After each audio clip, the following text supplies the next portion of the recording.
네, 화면 공유 띄워드리겠습니다. 자, 화이트보드 잘 보이시죠? 네, 이제 이 장 하나만 해서는 이게 이제 잘 이해가 안 되니까요. 선생님도 늘 그러셨거든요. 역사를 이렇게 좀 정리하면서, 그러니까 큰 흐름 속에서 이 장을 보면 좋겠다. 그래서 늘 이제 항상 역사적으로 어떤 차이가 있는지를 그래서 계속 제가 이제 중세시대부터 중세시대는 이랬고 근대는 어땠고 지금은 어떻고 이런 식으로 계속 이제 비교를 해드리면 이게 더 확실하게 아실 수 있잖아요. 그래서 오늘도 그런 방법으로 정리를 하겠습니다. 자, 지금 이제 확실한 것은 해체죠. 니체가 신은 죽었다 한 이후에 특히 저희가 이제 데리다 해서 아시겠지만 어떤 우리를 이끌어가는 어떤 절대적 기준, 보편적 기준 이런 것들이 다 해체됐습니다. 어떤 절대적이고 보편적이고 뭐 이런 기준들은 이제 없는 거죠. 그러면 모든 것이 다 해체된 지금 시대에 확실한 거는 뭘까요? 이것만 확실합니다. 모든 태어난 존재는 죽는다. 그렇기 때문에 이제 죽음을 향해서 가는 사람들이고 동물들이고 모든 존재들이 그런데요. 그래서 지금은 이제 광기에 휩싸인 시대라고도 볼 수 있겠습니다. 자, 자, 그러면 이제 시대별로 좀 정리를 해보겠습니다. 자, 중세 시대는요, 확실한 시대였습니다. 그죠? 모든 것이 확실했습니다. 왜냐? 기독교가 이제 모든 것의 기준이었죠. 그래서 복과 저주의 기준도 명확했습니다. 그리고 그러니까 복과 화의 기준, 그러니까 저주의 기준도 명확했고요. 그 다음에 또 죽음 이후에 대해서도 명확했습니다. 자, 죽으면 끝이 아니죠. 죽음 이후에 천국과 지옥이 있다라는 것을 알려줬죠. 그래서 각자 개인이 천국에 갈 것인가 지옥에 갈 것인가 그것은 이 땅에서의 삶이 결정된다라고 하면서 각자 어디로 갈 것인지는 이 땅에서 본인이 결단해서 선택하고 살아라. 그렇기 때문에 확실했기 때문에 예측. 예, 죄송합니다. 자, 예측 가능한 시대였습니다. 그렇죠? 그 다음에 통제 가능했습니다. 기준이 있으니까 예측도 가능하고 통제도 가능했습니다. 그렇기 때문에 뭐 윤리나 철학도 확실했겠죠. 기준이 있으니까요. 그래서 이제 권선징악 선을 행하면 복 받고 악을 행하면 그에 따른 결과를 받는 거죠. 그래서 그 기준이 있기 때문에 이제 내가 어떤 것을 선택할 수 있을지 선택지가 있었습니다. 그리고 이제 근대로 넘어오면요. 근대도 사실은 예측 가능한 시대였습니다. 예측 가능한 시대였습니다. 비록 이제 신이 아니라 인간이 이제 신의 자리를 대신해서 이제 기준을 만들고 질서를 부여하고 법을 만들었죠. 지난 시간에 기억나시죠? 그렇기 때문에 예측 가능했었고요. 그 다음에 이제 근대에서 현대 사이에 이제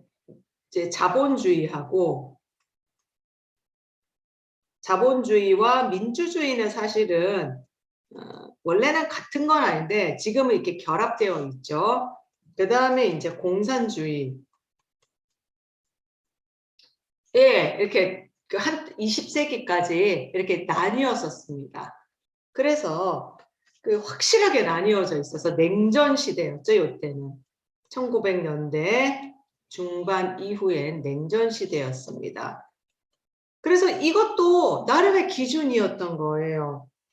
그리고 그 어떻게 이렇게 선택했을 때 어떤 방향으로 갈 거다라는 그런 어떤 미래도 예측을 할 수 있었고 그다음 이론도 제공을 했기 때문에 사람들은 뭐 옳고 그름의 문제가 아니에요. 나는 자본주의를 선택하겠다. 그럼 자본주의 국가에서 사는 거고요. 아니야. 나는 공산주의 를 선택하겠다. 인간의 힘으로 뒤집어 엎어서 변혁을 이루고 싶다. 그러면 이제 공산주의를 선택하는 거고요. 그렇게 해서 이제 정치나 사회나 문화다 이렇게 확실한 어떤 이제 기준을 가지고 어느 한쪽을 선택하고 통제하고 결단할 수 있었습니다. 근대까지도 이게 가능했었습니다. 그런데 이제 문제는 이제 오늘날이죠. 현대. 자, 포스트 모던. 자, 포스트 모던이란 말 자체가 포스트, 지났다는 거잖아요. 이후, 애프터죠. 모던, 근대. 근대를 넘어선 지금 시대는 아까 말씀드렸듯이 해체의 시대입니다. 다 해체되었습니다. 어떤 기준, 뭐 예측 가능한 이론 이런 것이 아무것도 없습니다. 자, 그래서 불확실한 시대인데 해체되니까 이제 불확실한 거는 뭐 당연한 결과. 이거는 뭐 저희가 계속 반복했기 때문에 다 알고 계시죠. 자, 지금 이 포스트 모던 시대는 사실은 공산주의도 무너졌습니다. 사실은 그렇죠. 공산주의도 다 무너지고 뭐 그러면 지금 이 시대에 주도권을 잡는 거는 뭘까요? 하나입니다. 금융자본입니다. 이 자본주의는 자본주의인데요. 근대 시대 때 자본주의하고 조금 달라요.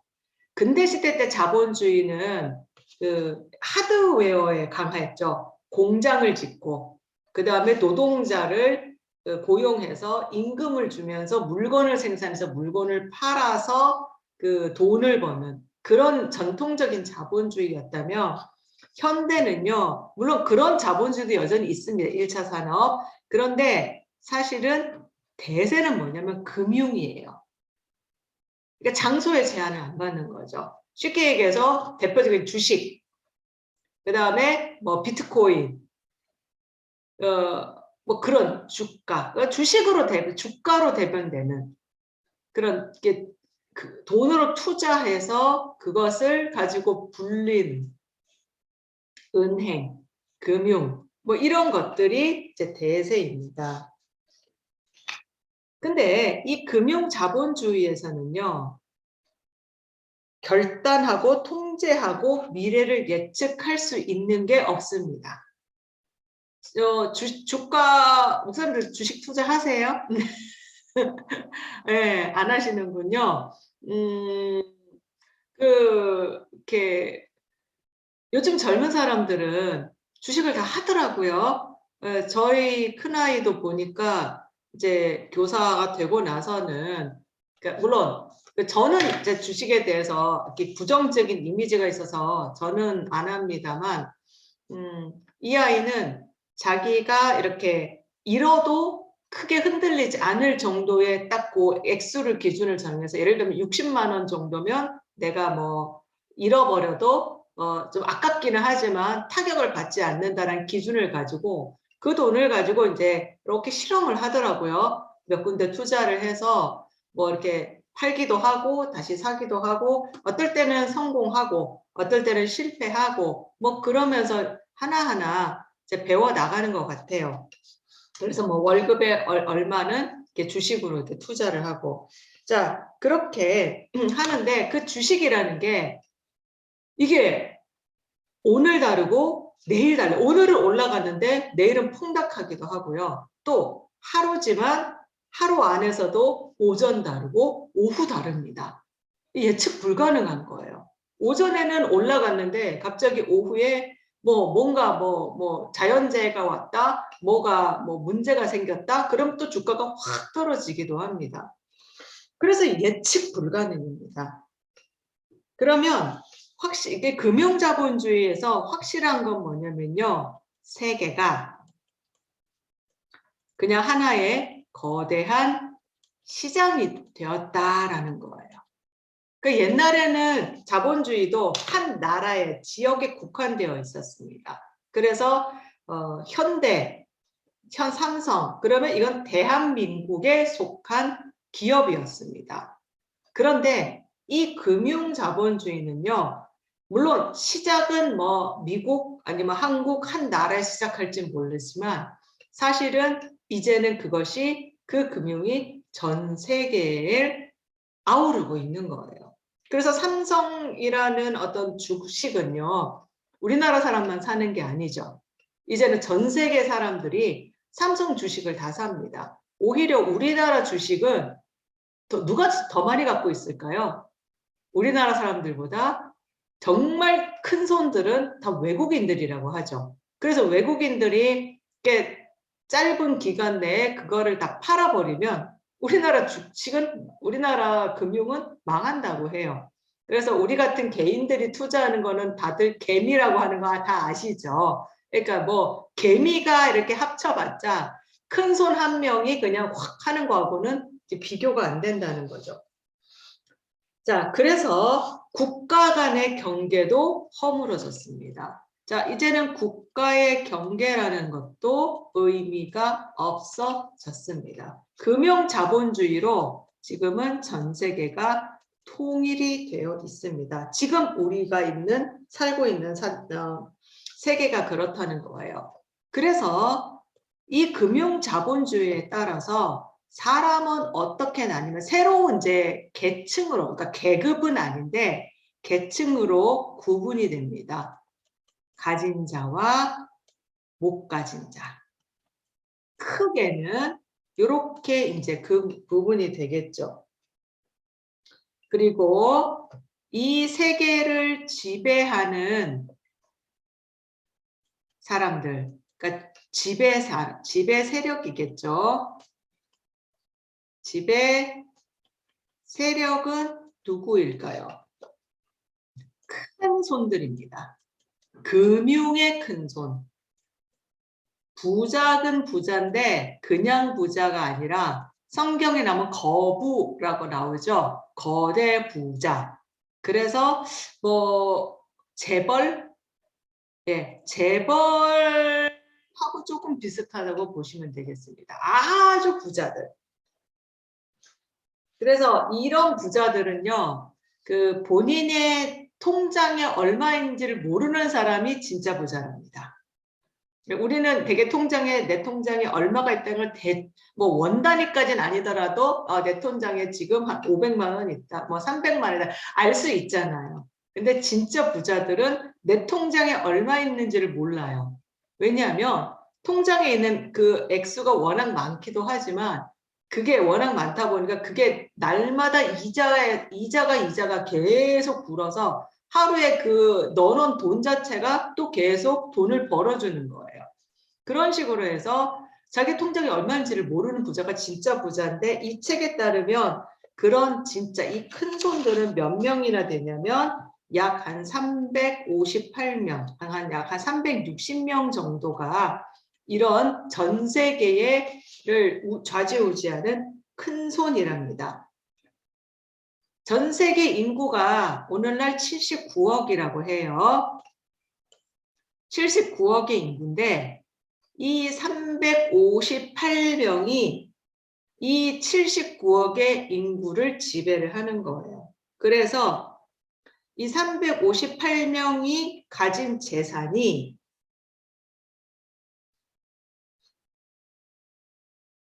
45%랍니다. 나머지 79억에서 358명을 뺀 사람들의 재산, 그래서 55%가 나머지 79억에서 78억 몇몇 명 되겠죠. 그렇죠? 이 55%를 나눠 갖는 거고요. 358명이 전 세계 전 재산을 100%라고 봤을 때 약 절반을 이 사람들이 갖고 있는 거예요. 그러니까 얼마나 부자인 거예요? 상상 초월이죠. 양극이죠. 그래서 양극화. 우리 많이 들어봤죠? 양극화. 부익부 빈익빈. 이것이 지금 자본주의의 사실은 문제인데 이게 더 극대화가 되어가고 있고요. 그 다음에 이 코로나를 거치면서 이게 더 심화되었다고 합니다. 그리고 이 큰손들이 단순히 그냥 이 재산만 많이 갖고 있는 게 이것도 사실은 문제인데요. 더 큰 문제는 뭐냐면 이 금융이라는 게 불안하잖아요. 그러니까 이 큰손들이 그 IMF 아시죠? 그 다음에 또 국제통화기구 뭐더라 하여튼 그런 IMF 같은 그런 국제기구에 압력을 넣는 겁니다. 압력을 넣어서 그 무엇을 없애냐면은 국가마다 그런 규제들이 있어요. 이것을 없애는 거예요. 그래서 무엇을 하게 하냐면 그 자유무역협정. 그걸 뭐라고 하죠? 마이크 FTA. 예, 맞습니다. FTA. 죄송합니다. 제가. FTA. 이거를 자꾸 만드는 거예요. FTA가 뭡니까? 그 어떤 규제나 이런 거 없이 그냥 똑같은 동일 상상에서 우리가 자유롭게 무역하자 이거잖아요. 그런데 이 FTA가 의도는 좋은데 쉽게 얘기해서 돈을 많이 가진 사람과 돈이 없는 사람하고 FTA 자유무역협정 하면은 누가 유리하겠어요? 잘 사는 돈을 많이 가진 나라가 유리할 수밖에 없죠. 거의 이건 뭐 식민지나 다름이 없는 거예요. 착취예요. 그냥 칼만 안 들었다 뿐이지. 이건 날강도예요. 그래서 이 FTA를 하면은 사실은 가난한 나라들은 정말 더 가난해지는 거고요. 잘 사는 나라들은 규제가 없어지니까 그냥 뭐 거의 거저로 다 뺏어가다시피 하는 거죠. 그러니까 옛날에는 식민지라는 걸 통해서 뺏어갔다면 이제는 합법적인 FTA를 통해서 뺏어가는 겁니다. 그래서 FTA가 오히려 이건 거의 악마의 법이라고 이제 경제학자들은 얘기를 하는데 이거를 주도하는 이거를 하도록 만드는 세력들이 누구냐 바로 이 큰손들인 거예요. 어디에다가 IMF 같은 이런 국제 3대 거의 3대 금융 세계 연방은행 그다음에 IMF 그다음에 국제통화기구 뭐 하여튼 그런 있잖아요. 그 3대 그런 금융 관련 기관들을 국제기구를 통해서 그 큰손들이 더 돈을 벌 수 있도록 각 나라의 규제들을 다 철폐시키려고 압력을 넣는 거예요. 그래서 FTA가 아주 대표적으로 이제 뭐 나라가 이제 파산위기에 처하면 제일 먼저 뭐냐 규제 다 없애라. 금융 고용 노동 고용 마음대로 해고할 수 있게 해놔라. 그렇게 해가지고 이제 금융자본 들어가는 거죠. 안 그러면 우리 돈 안 빌려준다. 이런 식으로 큰 소리 치는 거고요. 이런 시대인데요. 그러니까 정말 이 거부들이 아닌 가진 자 있죠. 그러니까 이게 진짜 거부가 하나 위에가 더 있는 거죠. 자, 못 가진 자는 뭐 당연하고요. 이런 시대에서 애매한 가진 자들, 진짜 부자 아닌 그냥 잘 사는 사람들도 불안합니다. 지금은 안정된 것 같아요. 그런데 언제라도 이 사람들도 여기로 떨어질 수 있는 가능성이 늘 있는 거죠. 그래서 나는 집이 뭐 한 10채 갖고 있어. 부자죠. 재벌은 아니지만 부자죠. 아우 집 10채 갖고 있으면 뭐 완전 부럽잖아요. 그래서 지금은 내가 그 집 10채 갖고 있는 게 부자인데 이 집값이라는 것도 뭐 지금 우리나라 사시면 특히 수도권 서울은 집값이 너무 많이 올랐어요. 이건 너무 거품이 너무 심하잖아요. 근데 이게 언제 빠질지 몰라요. 그래서 그게 어느 한순간에 확 빠졌어요. 그러면 그 집을 사느라고 투자했고 그 재산이 하루아침에 반토막 날 수도 있고요. 10분의 1 토막으로 날 수도 있습니다. 그러면 건물 갖고 있는 게, 근데 건물 그 유지하는 것도 장난이 아니잖아요. 근데 또 건물을 갖고 있는 이유가 월세 받아서 살려고 하는 건데, 만약에 그런 그 부동산이 경제가 붕괴가 되면서 뭐 공실이 많다. 이러면 뭐 건물은 유지는 안 되고 안 들어온다. 이러면 뭐 하루아침에 빈곤층으로 떨어질 수도 있는 겁니다. 그래서 가진 사람도 불안한 거예요. 거부가 아닌 사람들은 다 불안한 거예요. 왜? 시장은 예측 불가능하기 때문입니다. 과거에는 세계를 총이나 칼로 지배를 했다면 지금은 상품화된 도구로 세계를 지배하고 있습니다. 그래서 이제는 정치, 철학, 윤리, 종교 이런 것들도 다 해체가 되었습니다. 뭐만 남았습니까? 금융, 자본만 남았습니다. 자, 이런 시대에 아까 김성호 목사님 말씀해 준 것처럼 하신 것처럼 이제 많이 가진 자, 세 부류로 계층이 나뉩니다. 많이 가진 자, 소위 큰 손, 거부라고도 할 수 있는, 그 다음에 이제 여기에 나오는 이방인, 가진 자에 해당되는 사람들이에요, 사실은. 근데 이제 중간 계층 사람들, 예, 직업도 있고 또 어느 정도 재산도 있고 이런 사람들. 그 다음에 이제 세 번째 이제 못 가진 자. 그 사회보장제도의 보호를 받아야 하는 빈곤층.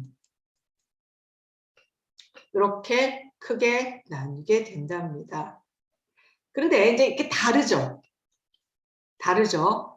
이 책의 제목에 다른데 어떻게 하나가 될 수 있겠느냐. 그런데 이게 하나가 될 수가 없는 거예요. 조화를 이루기가 어렵습니다. 이 많이 가진 자들은요, 자신들의 영역에 들어오지 못하게 높은 담을 치고 경계를 강화합니다. 이 사람들의 세계는 아무도 들어갈 수가 없어요.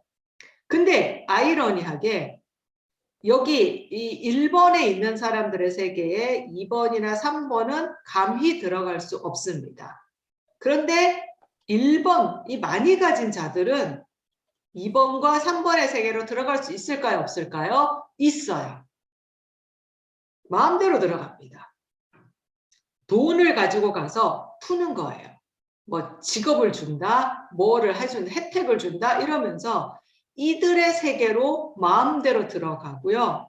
그리고 자신들은 이제 자기가 살지 않는, 예를 들어서 서민 체험 아니면 빈곤 체험 뭐 이런 이름을 가지고 이 사람들의 못 가진 자의 세계, 이방인의 세계, 평민, 예, 이런 세계 이렇게 하면서 자기들은 새로운 경험을 하는 거예요. 이렇게 지금 세계는 되어 있고요.